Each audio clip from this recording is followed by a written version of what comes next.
Շատ կարճ շարշակ սրբազան է ձերբակալը, թե ինչ պետք է հոյինած լինեն, չգիտեմ, ԱԱԾ-ն, Ադրբեջանի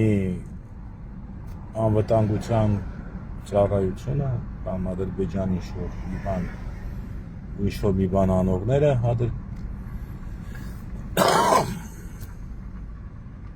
հետաքրքիր է, ինչը հիմա մեկը հարց չի տալիս, երբ որ ինչ-որ պնդում են իամ, թե ինչ-որ տեսագրությունները օրիգինալ են։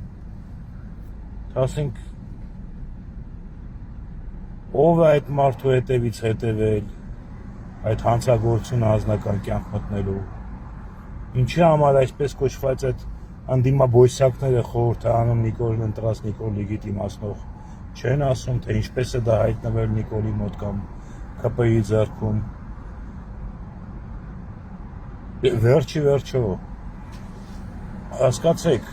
ձեր թշնամին ժողովուրդ ջան, Հայաստանի օկուպացված թշնամիների եւ թշնամիների հետ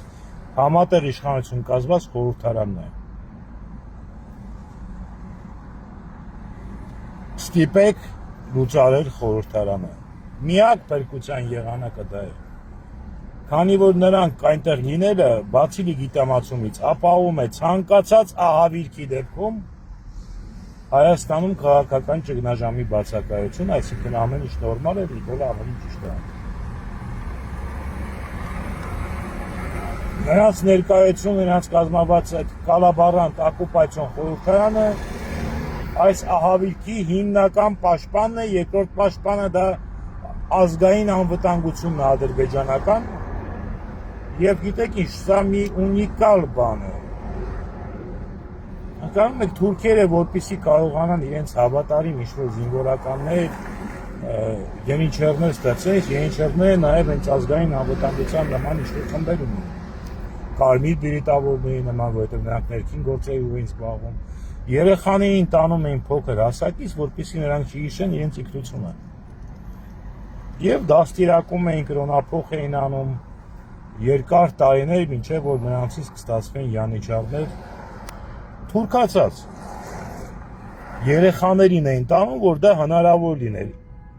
Այն էլ նույնիսկ այդ դեպքում, եւ ոչ միայն հայերի մոտ, եւ հույների մոտ, եւ բալգարների մոտ, որոշ դեպքերում երեխան մեծանալով իր մեջ այրան խոսք հարթնանում էր եւ նրանք շատ հաճախ ըմբոստանում էին կամ ինչ-որ մի բան էին անում։ Հիմա մեր մոտ հասուն անասունները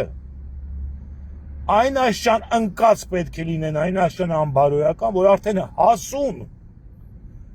հասուն անասունը կլինի կարմիր բերետավոր, թե ԱԱԾ-ի այսպես կոչված սպա, հատկապես ԱԱԾ-ի սպա։ Հասուն անասունը ոչ թե երեխան չձևավորված, որը մոռացել է իր ինքնությունը, այլ հասուն անասունը դարձել է յանիչար։